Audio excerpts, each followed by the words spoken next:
Hello, good afternoon and welcome to the Midday News.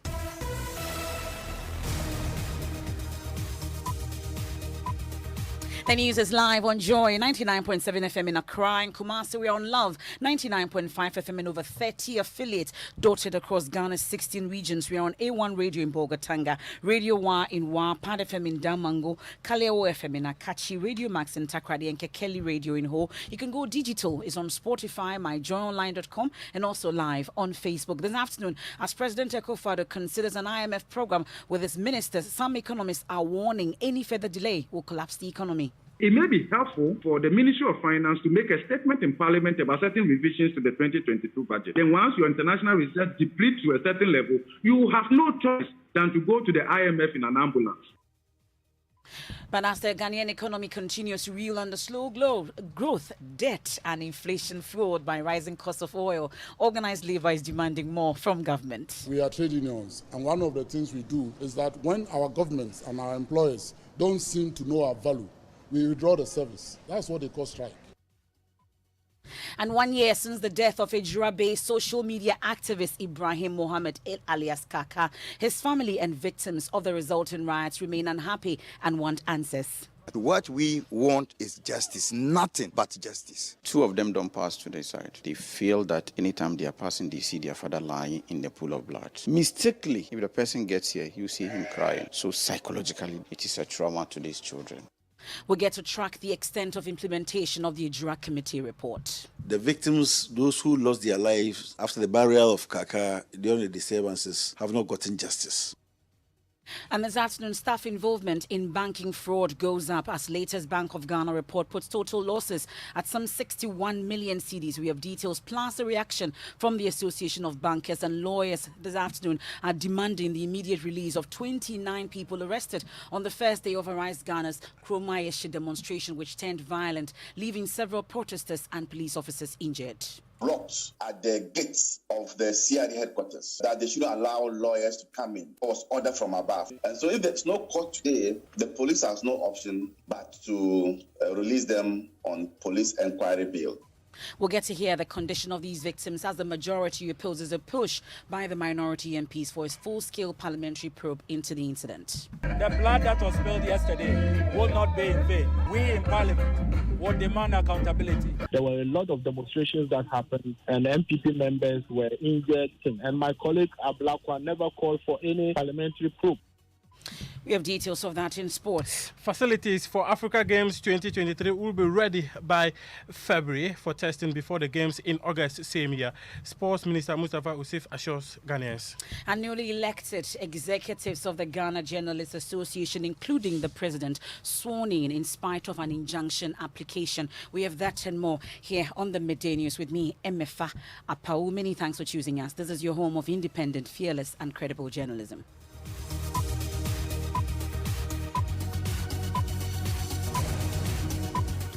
We settle for the details now, and this afternoon joining us is learning that President Akufo-Addo will engage with ministers and other appointees to examine the health of the Ghanaian economy ahead of the mid-year review by the finance minister. The proposal for Ghana to join the IMF is set to be on top of the agenda.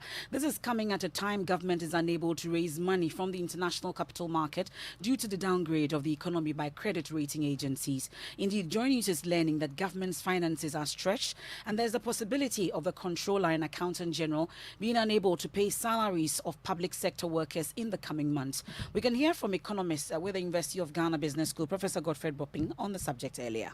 And the situation has been made worse because of lack of predictability in the 2022 budget, right? So there isn't any clear fiscal sustainability path that government has outlined in the 2022 budget that gives comfort and confidence to investors. And you know why? Because when you see the foreign dominance in your economy like this, your policy communication must generate confidence. Okay, other than that, the mere speculative activities of these foreign interests and the rest of them can collapse your economy because they are the ones driving what is happening here. There's no plan B to the 2022 budget. There's no plan B. Yeah. And I believe that government didn't do well. So everything was hinged on E-levy. It may be helpful for the Ministry of Finance to make a statement in Parliament about certain revisions to the 2022 budget. Yeah. Then once your international reserve depletes to a certain level, you have no choice than to go to the IMF in an ambulance.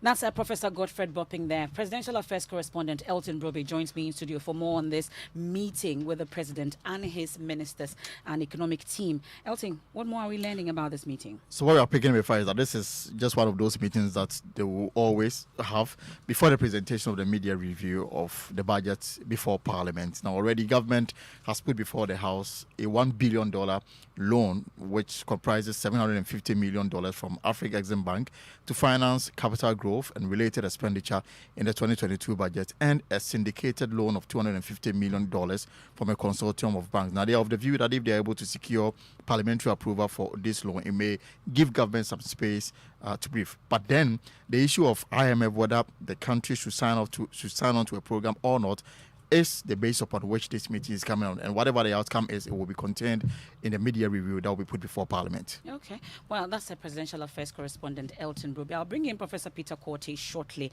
He's the Director of Institute of Social and Economic Research. But first, we've been hearing some demands also from the Labour Front. Secretary General of the TUC, Dr. Yao Bartels, joining his proposals have been sent to government on their cost of living allowances, and they expect expeditious actions. Otherwise, they'll be left with no option but to embark on industrial actions.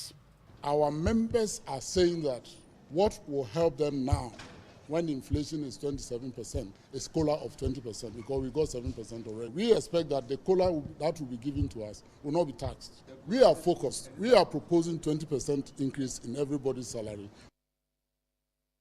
Well, you heard there, Secretary General of the TUC, Dr. Yao Ban. Let me bring in Professor Peter Korte. We're grateful for your time here on the Midday News. As we continue to ponder over whether we are going back to the IMF or not, we are seeing what is happening, agitations on the Labour front.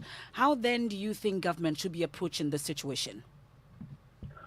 Well, I think the decision to go or not to go depends on the data we get from the Ministry of Finance. There were new policies or strategies that were proposed, cutting of wages and so many other things. To what extent is this yielding results? What are the numbers saying? Based on that, then we can say whether we should go to IMF or not to go to IMF. So I wouldn't recommend a straight yes or no to the decision to go to the IMF. Going to IMF also has its own benefits as well as challenges.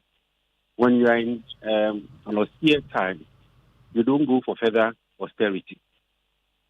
Most countries are trying to stimulate the economy based on their recession and other things. So we ought to be cautious. If we want to go to the IMF, then that should be the last resort. But is there a solution beyond an IMF program is the key question for many. Well, I think the key thing, the best first option would be to mobilize more revenue domestically. And the proposition is about digitalization, the speed where people can file their taxes, GRAs, and raise their needed revenue. That should be one of the surest ways to go.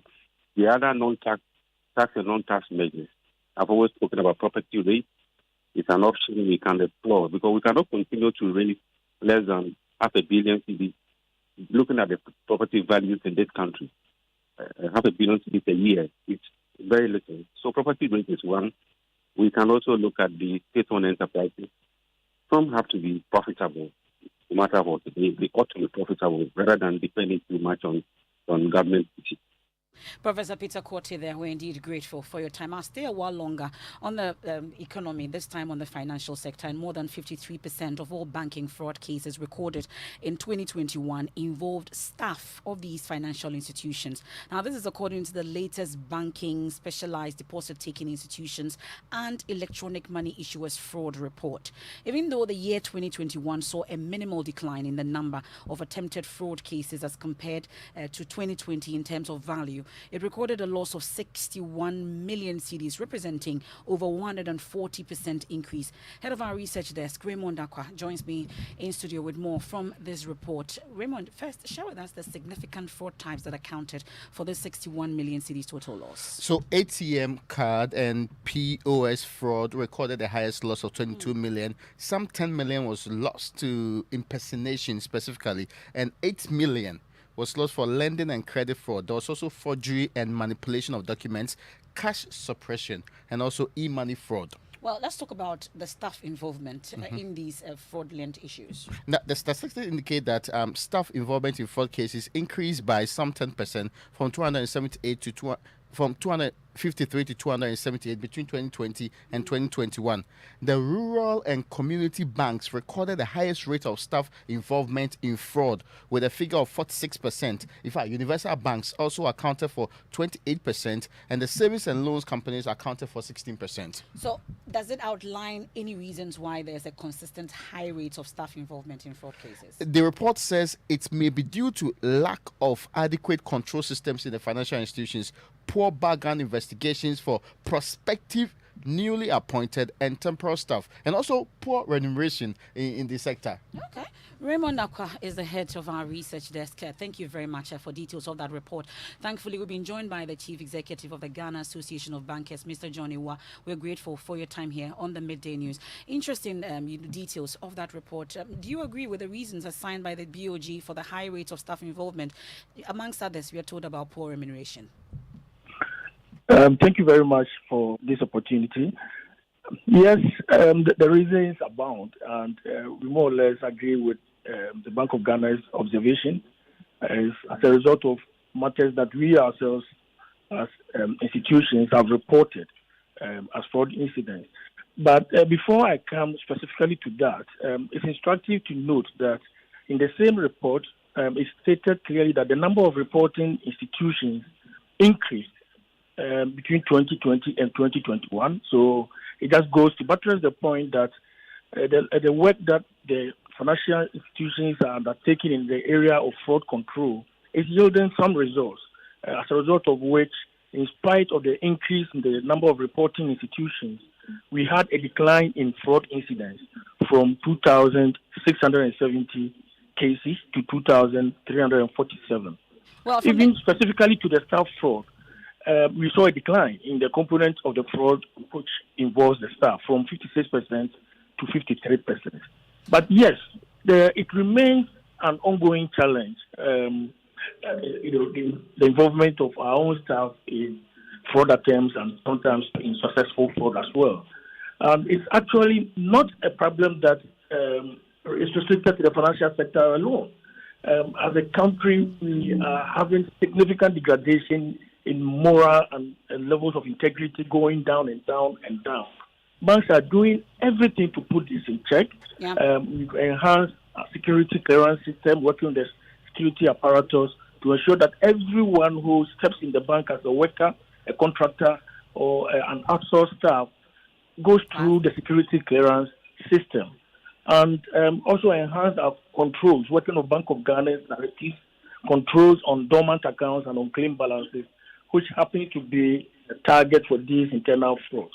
Okay. So much as it's a worry for the industry, steps are being taken, but it involves human beings, and things that involves human beings and matters of financing sometimes takes a little bit of drag to close out. Okay, we're grateful for your time. That's Mr. Johnny Wa. This is an issue we'll interrogate further subsequently. He's the Chief Executive of the Ghana Association of Bankers. You're still listening to the Midday News here on Joy 99.7 FM. We'll turn our attention to some other stories now. And children of Ibrahim Mohammed, an Ejirabe social media activist whose murder sparked mass riots in the town, say they are still battling traumatic scenes of his death 1 year after he was killed by unknown assailants. 2 of the 5 girls he left behind are unable to use the main entrance to their house to avoid coming into contact with a bloody spot where their father was found unconscious in a pool of blood.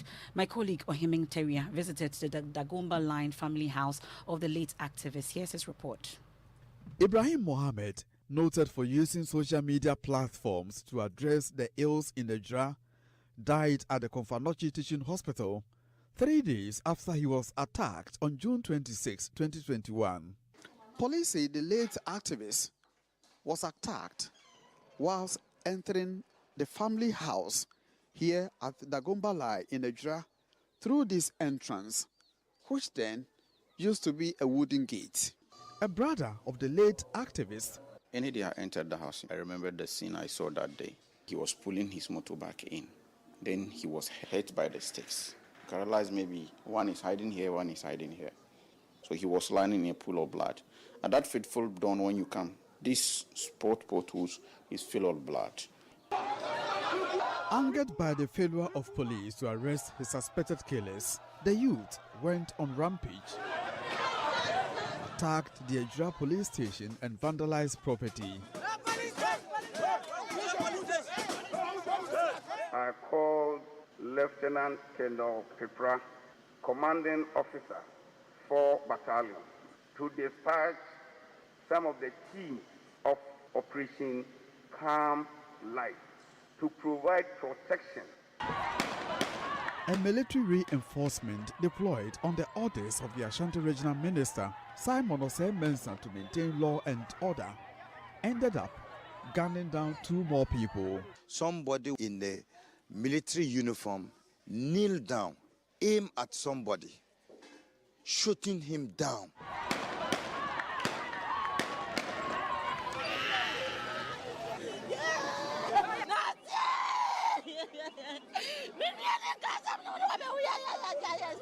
Those memories are still fresh on the minds of residents.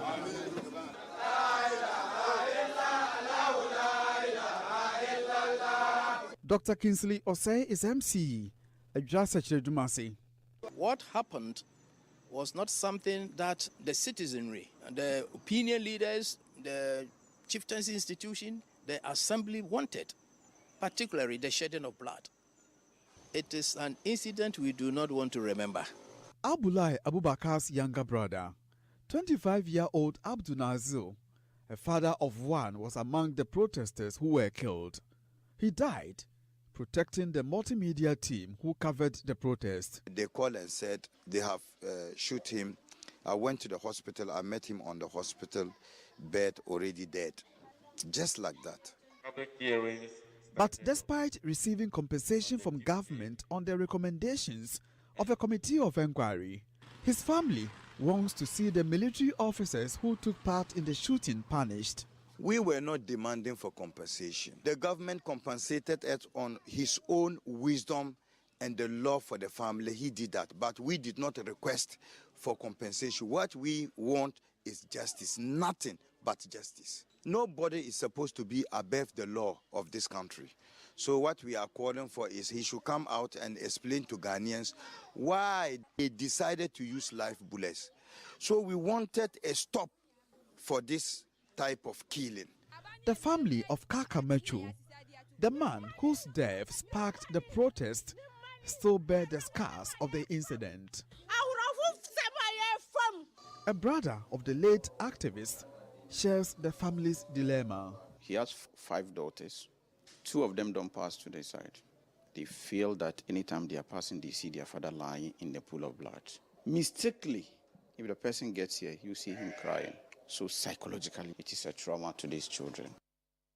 Ohemeng Terry of our security desk filed that report. He will join us shortly with more on this story. But we know Kaka's death resulted in a protest that turned chaotic, leading to the death of 2 persons and injuries to at least 3 others.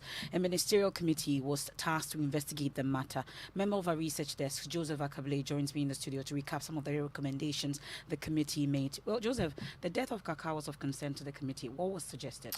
Yes, the committee said his death and how it was handled was a trigger that led to the rows that followed. It expressed hope that the ongoing investigations will be expedited and the culprits brought to book. It also recommended the payment of adequate compensation for the family of the deceased persons as well as some other victims. MP for Ejura Secretary Dumasi, Alhaji Bawa Brahma Mohammed, says some of the victims are yet to be compensated. The victims, those who lost their lives after the burial of Kaka during the disturbances, have not gotten justice. I'm saying this because apart from those who lost their lives, we had those who were injured. As I speak with you now, there's a young guy called Muhammad Awal, about 19 to 20 years, who got his limb amputated. And up to now, nothing, not even the farthing, has been advanced to him. That's the MP for Ejura Secretary Dumasi, Alhaji Bawa Brahma Mohammed. Let me bring in Ohemeng Terry briefly on this situation. Ohemeng, what's the latest on the prosecution of persons alleged to have killed Kaka? Yes, Emefa, the case is still happening or is being heard at the Africa District Court for almost a year now. The court has adjourned hearing for more than 40 times.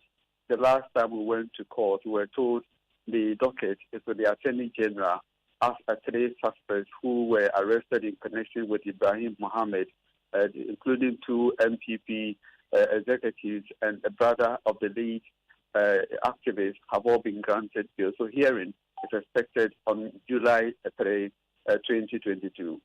That's Ohiming Terrier of our security desk giving us updates on this. This is the Midday News. We're live on Joy 99.7 FM here in Accra and Kumasi. We're on Love 99.5 FM and over 30 affiliates dotted across Ghana's 16 regions. We're live on Facebook also on myjoyonline.com. We've been telling you the situation 1 year since the death of Ijura-based social media activist Ibrahim Mohammed Kaka. His family and victims of the resulting riots remain unhappy and want answers. When we return, we have sports and then also lawyers demand the immediate release of 29 people arrested on day 1 of Arise Ghana's Grom Ayeshi demonstration, which turned violent, leaving several protesters and police officers injured. I have the very latest on that.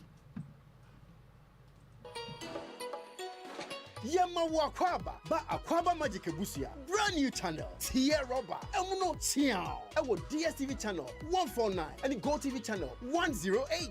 Enianom Akwaba Magic Busia, Eddie Nidia Ghanaian programs mu Baufi, Ebit said to have and to hold, and Yom Senior Cassia, series and a talk show, Bemo Wakao TV sets Nichi, Akwaba Magic Busia, Ewo DSTV access to your 50 Ghana cities per and Go TV value to your 25 Ghana cities per Ebusia Akwaba.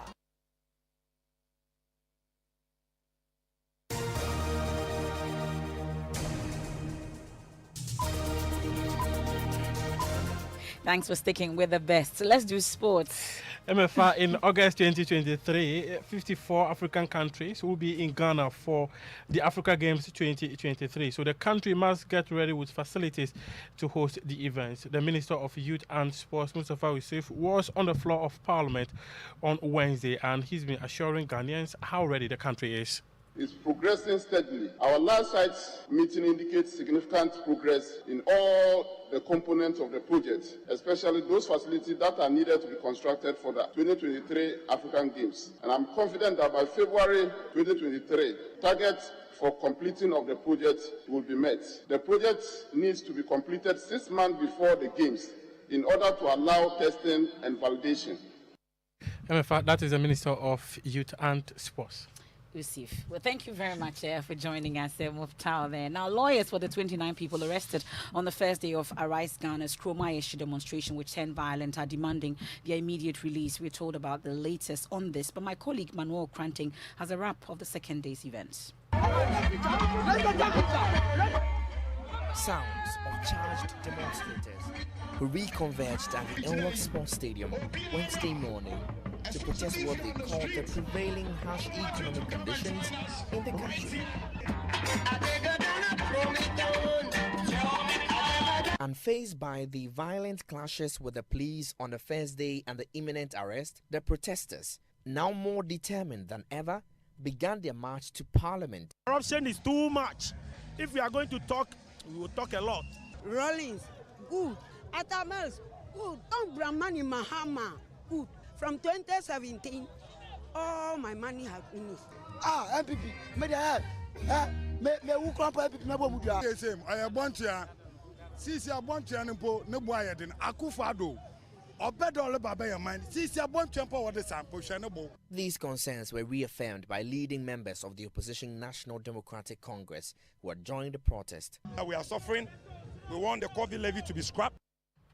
Well, a wrap of events of day 2 of the Kromayeshi demonstration. Well, government says it will soon roll out policies and programs to mitigate the impact of the worsening economic conditions. But even as these assurances are giving, the majority in Parliament is opposing a push by the NDC minority for a full-scale probe into Tuesday's violence. But we understand that the suspects who were in police custody, 29 of them, were told by Ibrahim Amaliba yesterday that it was difficult to secure bail for them.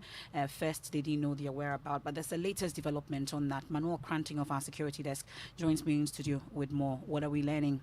So, Emefa, the legal team of these arrested protesters who had earlier told us that they had been kept in the police cells without allowing them to see their clients even on the first day, including Sami Jemfi, have posted on Twitter, for instance, and Sami Jemfi's Twitter handle says, "Arrested Arise Ghana protesters granted police inquiry bail.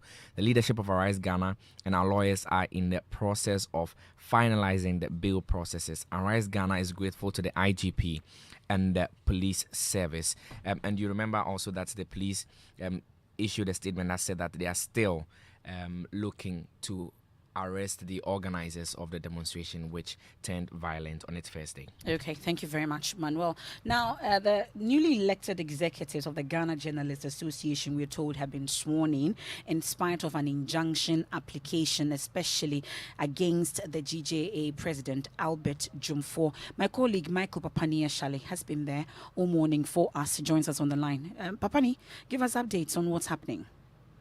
So, Emefa, just a few minutes ago, the president-elect, president that was newly sworn in, Albert Jumfo, gave his the first speech of his administration. Essentially, some of the pointers that he's been mentioning here is away from the policies that he made whilst he was an aspirant, is that he's issued a stern warning to all persons who are in the business of violating and abusing journalists, that there is a new sheriff in town who will go to all lengths to protect the interests of all journalists. Again, he's been talking about periodic summer camp training for some other peripheral journalists who are interested in learning the new skills in the practice of journalism. He's also been talking, among some other things, the very much controversial GJA awards. He's also promised to review and also to of a sort to rebrand it. And then I'm talking about review. He's talking about the constitution that has been at the center of the delay of the DJ elections. The research is committed to also reviewing that a big issue before the end of the year. Well, that's my colleague Michael Papani-Ashale from that swearing in of the newly elected GJA executives in spite of that injunction application against the swearing in of the president himself, Albert Jumfo. Now, the Ashanti Regional Police have allegedly killed 4 suspected highway robbers in a shootout at Asumeja in the Asante Bekwai district. Assembly member for the area, Kofi Frimpong, tells Love News the suspected robbers had mounted a roadblock between Bekwai and Fomina in an attempt to rob commuters on that stretch at dawn on Wednesday.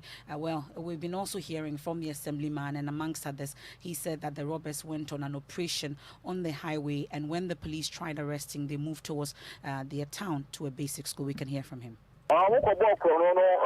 The quiet to Formina Quantemponim, a honor Mokobo, Amroba, main highway, a honor Mokobo, Amroba Jumano. There's a Musi, Pempimo, Quanim Fifi or Moje, Adisha or more, Sakwana, so a Honiama. There's a police for the go, Moso, ever far. Maybe Kumwa, or Moon says school dying, you can be down, no more games, on meeting me up, or more a Kotoye.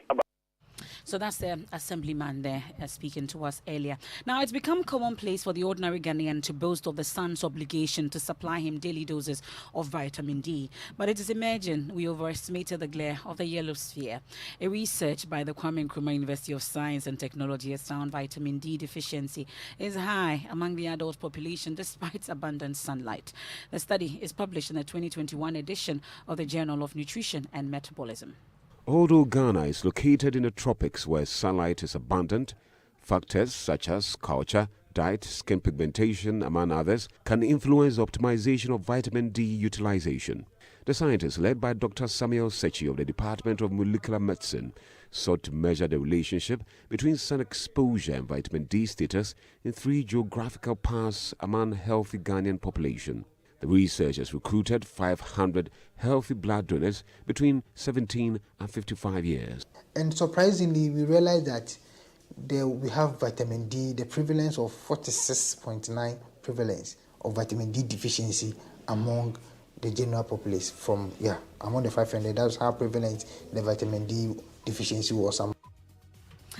That's for our Tech Thursday, ending today's edition of the Midday News here on Joy 99.7 FM. There's more news when you log on to my joyonline.com stories there. I criticized Mahama and slept soundly. Professor Ining, minority jumping the gun on Ameri plant relocation debate at Tachia, and also handover Ameri plant VRA John Jinapo. That and more on my joyonline.com. I am Emefa Apawu. As always, many thanks for your company. We have Living Word with Pastor Mensa Otabel. Please stay for it.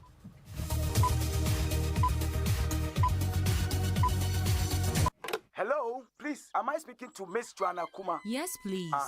My name is Philip and I'm calling from MTN. Someone has just sent you money and we will need you to enter your PIN number so that we can put the money in your account. Hey, oh, Dada, MTN will never ask you for your PIN. Never reveal your PIN to anyone under any circumstances. And if you are not sure, always check the number. MTN will only call you with a dedicated number 0244 300,000. Stay safe, stay vigilant. MTN. For so long, if we change the way we look at things, the things we look at change. Winning